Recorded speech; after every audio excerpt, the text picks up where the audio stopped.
Hi there. Today we are going to talk about the listening section, part 3, which is considered more problematic. So we are going to do this exercise today for your sake, and I'll let you know how you can get your answers with the best tips, that how you can get your answer easily. So for this, practically I'll play the audio, and then side by side we'll solve all these questions.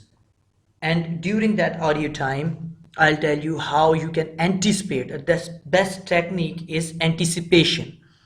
So I'll let you know how you can anticipate on different topics, particularly on this topic, to get the right idea.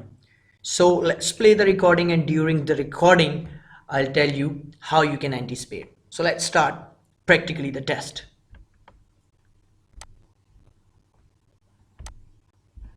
Section 3. You will hear a conversation between a tutor and two students who are preparing for an English literature test.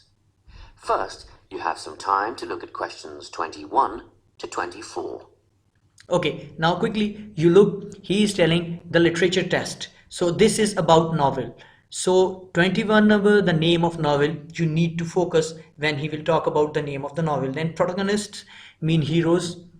Then time period, when in which time it was played. So you have to focus on the Listen time. carefully And and answer 23 questions is 21 about to 24. Colin. Hello. So let me tell you first. So Mary moves to UK now quickly when the story moves on, and it's now this hyphen is telling me it's Colin who thinks he will never be able to, mean ability of Colin. You will think about it, which ability of Colin he is thinking about. Then point of view, omniscient, what it is, narrator's feeling. So this is definition, what is omniscient, and you have to focus on what he's saying in 24 number. So let's play now quickly, and you will find out these answers. Lorna, Ian, glad you could make it. You're the only two who put your names down for this literature tutorial, so let's get started, shall we? I want to run over some aspects of the novel The Secret Garden with you before the test next week. Be sure to take some notes and ask questions if you need to. Hey Lorna, have you got a spare pen? Sure, here you are. Okay, so the story follows two key characters. You should refer to them as protagonists, who go by the names of Mary Lennox and Colin Craven. The story is set shortly after the turn of the 20th century, and the narrative tracks the development of the protagonists as they learn to overcome their own personal troubles together. That's quite a common storyline, isn't it? Yes, you're right, Lorna. So what can you tell me about the character of Mary? Well, in the beginning, she is an angry, rude child who was orphaned after a cholera outbreak and forced to leave India and move to the United Kingdom to her uncle's house in Yorkshire. That's right. And there she meets Colin, who spends his days in an isolated room, believing himself to be permanently crippled, with no hope of ever gaining the ability to walk. The two strike up a friendship, and gradually learn, by encouraging each other, that they can both become healthy, happy, and fulfilled in life. Will we need to remember a lot of these details for the exam? Just the basic outline. Examiners don't want to read a plot summary, they know what the book is about. Focus on narrative techniques instead, such as point of view. What's that mean?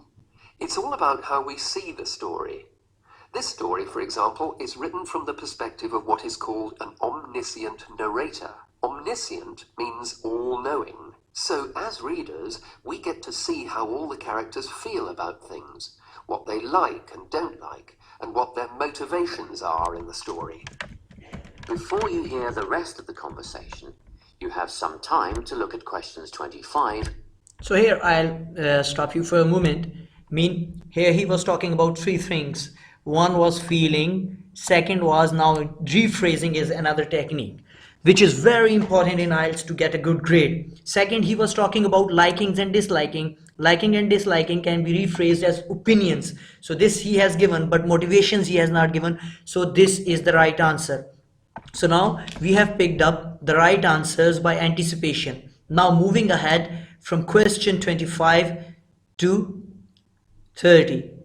So, okay, let's play, and during playing that, I'll tell you how you can anticipate. So here, now the next phrase. To 30.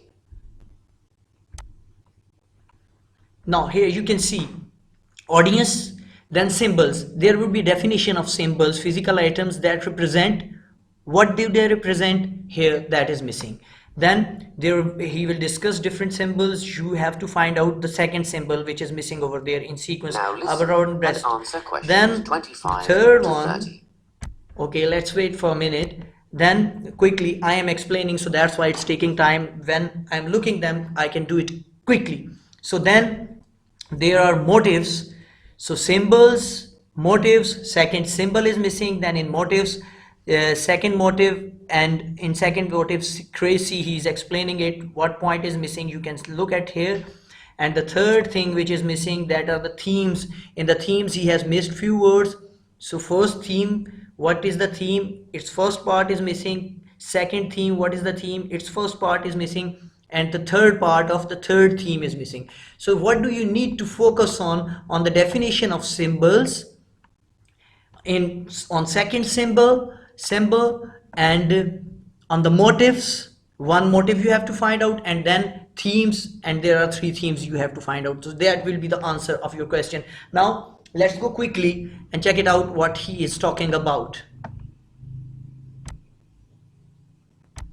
Won't it be hard to write a technical analysis? After all, it's a kid's book. Well, it was initially pitched at adults, you know. But over the years it has become seen as a more youth-orientated work. And you're right in a sense. The simple vocabulary and absence of foreshadowing make the story very easy to follow and ideally suited for children. But that doesn't mean there isn't much to analyse. Look at the symbolism, for instance. Symbols are things, right? Material things like objects that stand for abstract ideas. Absolutely, yes. And the author uses many of them. There's the robin redbreast, for example, which symbolises the wise and gentle nature that Mary will soon adopt. Note that the robin is described as not at all like the birds in India. Roses are used as well, as a personal symbol for Mistress Craven. You'll see they're always mentioned alongside her name, and Mistress Craven's portrait can also be interpreted as a symbol of her spirit. Are symbols just another name for motifs? No, motifs are a bit different. They don't have as direct a connection with something the way that a symbol does. Motifs are simply recurring elements of the story that support the mood. Are there any in this novel? Yes, two very important ones. The Garden of Eden is a motif. It comes up a few times in connection with the garden of the story. And then you've got the role that secrets play in the story. In the beginning, everything is steeped in secrecy, and slowly the characters share their secrets, and in the process move from darkness to lightness, metaphorically, but also, in the case of Colin, quite literally. His room in the beginning has the curtains drawn, and he appears at the end in the brightness of the garden. Anything else we need to know about? Yes, nearly all novels explore universal concepts that everyone has experienced. Things like love, family, loneliness, friendship. These are called themes. The Secret Garden has a few themes that all center on the idea of connections. The novel explores, for example, the way that health can determine and be determined by our outlook on life. As Colin's health improves, so too do his perceptions of his strength and possibility. The author also examines the link between our environment and our physical and emotional prosperity. The dark, cramped rooms of the manor house stifle the development of our protagonists. The garden and natural environments allow them to blossom, just as the flowers do. Finally, this book looks at connections between individuals, namely Mary and Colin. This necessity of human companionship is the novel's most significant theme, because none of their development as individuals would have occurred without their knowing each other. Well, that about sums it up, I think. That's a great help, thanks. Yes, thanks very much. That is the end of section 3. You now have half a minute to check your answers. Okay, before this half minute, I have just corrected the spellings of environment. So this was all about your section 3.